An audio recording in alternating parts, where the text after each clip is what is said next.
Welcome back to spring semester students. Now every semester our students go on internships and job interviews as well as networking events. Networking is essential to landing really good internships and then therefore really good jobs in the future.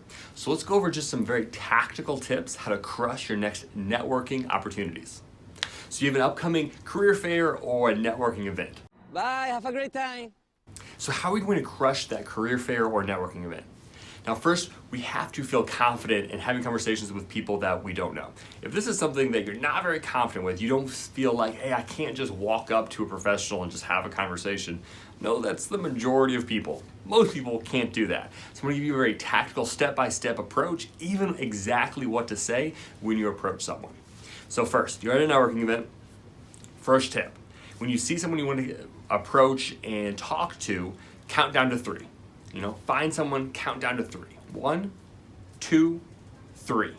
Start moving. If you don't start moving at that time, forget about it, right? You're just gonna wait for, well, this isn't the perfect time to talk. Well, they're talking to someone new now, let me wait a little bit. Now 30, 40 minutes is gonna go by and you haven't talked to anyone, right? Count down to 3. There's not gonna be a perfect time to approach someone. You're just gonna approach them. So count down 1, 2, 3, go. If you don't go, pick someone else. Forget them, you're never gonna talk to them. Pick someone else, count down 1, 2, 3, and keep doing this until you actually move. What you're gonna do is you're gonna beeline directly toward that person. Don't do this like move around the room, get a refill of your drink, say hey to a friend, because it's too easy for you to just circle back around and not talk to that person. If I beeline to someone, it's gonna be awkward if I get really close and then turn a different direction. So you commit yourself to opening that conversation. So when you get to that professional, you count down to 3, you beeline. Here is exactly what you say. I like turtles. All right, you're great zombie and good times here at... Word for word, the sentence that you use. Thank you. Hi, my name is, whatever your name is. Hi, my name is Dustin. I'm trying to get out of my comfort zone a little bit and meet new professionals. Do you mind if I introduce myself? Best line you can use. You humble yourself. You're saying you're new at this, you're trying to get out of your comfort zone.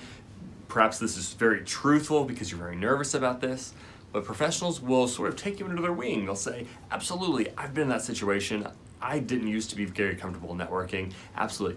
It's also they're going to help lead that conversation. Those awkward pauses where you're not sure what to say. We've already front-loaded the conversation with, I'm new at this. Right? So the other person's probably going to lead that conversation, at least try to help lead it. They'll also be more likely to introduce you to other people. So what's best is if so-and-so knows the person that you just introduced yourself to, that person can introduce you to other people around that networking event, which only helps with your ability to open new conversations. Once this ends, your big goal is, not to leave this networking event, this career fair, with a bunch of business cards. Right? There's no game winning of how many business cards you get. The true game is how many true, impactful relationships did you gain. I think your success if you go to a networking event and you have 3 business cards, but those business cards are on the back of true meaningful relationships that could then project and turn into internships, jobs, contract work, things of that nature. Also, I see where students miss dramatically at networking events is they're always asking what they can get from the employer. What can you do for me? What can I do there? Can you hire me? What can you do? That is not the approach to go for. Instead, your focus should be what can you do for them? What skills of yours could help them? Perhaps you even volunteer and say things like a good line I love to use is, if you ever have an event some weekend and you just need someone to help, I'd be happy to, right? Just step in and help. Unpaid, don't have to pay me. Maybe they're putting on a 5K run to raise money for a charity. Do you need someone to hand out water for your run? I'd love to do that for your organization, right? Just be willing to give services for free. Right, as much as possible. What can you do for them? But make sure that that networking event, making those contacts, doesn't end there, right? There has to be another step. Don't assume that, okay, I made a really good impression with Jessica. Jessica is going to email me and offer me this awesome opportunity. Don't assume that's going to happen. Next step should be LinkedIn, right? Immediately add them on LinkedIn. Make sure when you add them, you don't put that generic response of, I think it says something like, Dustin wants to connect with you on LinkedIn. At that networking event, as soon as that conversation is over, go back, take notes on your phone, right? I spoke to Jessica at Ameren and we talked about search engine optimization. When you then add Jessica on LinkedIn, make that post, just had a great conversation with you about search engine optimization. I just read this article, hyperlink it. I really took some really key takeaways of what Google is doing with their new algorithm. That continues that conversation online, so more opportunities can come from there. Another big thing, if you say this is a really good opportunity, this is an organization I want to work with, this is someone that I can really bond with professionally, on LinkedIn, DM them for an informational interview. Informational interviews, in my opinion, are one of the best things you can do to get internship experience as well as jobs, right? So what I'm going to do right now is you're actually going to see a script, obviously adjusted for you specifically. Okay, here it is. Here's the script. Take a screenshot so you could use this for yourself.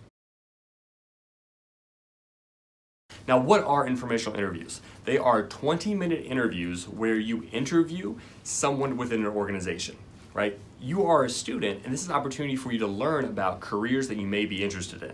A lot of professionals a lot of them feel social responsibility to give back to students because they were once a student as well. So keep them to 20 minutes. Offer to go to their work, right? Don't say, meet at Panera. Offer to go to their work because it's easier for them. Come with questions. How did you get to your position? What were hurdles that you faced in your career? What do you like about your position? What suggestions would you give for a current student wanting to get into this position, right? Informational interviews are fantastic because they build out a structure of mentors, cheerleaders within an organization for you as a professional. So when an internship comes up with X organization, with Ameren or Anheuser-Busch or any other organization, a job, internship, you can then email that person and say, hey Jessica, I just applied for the internship within the communication department at Ameren. Is there any advice you could give, or is there anyone you could introduce me to for this great opportunity?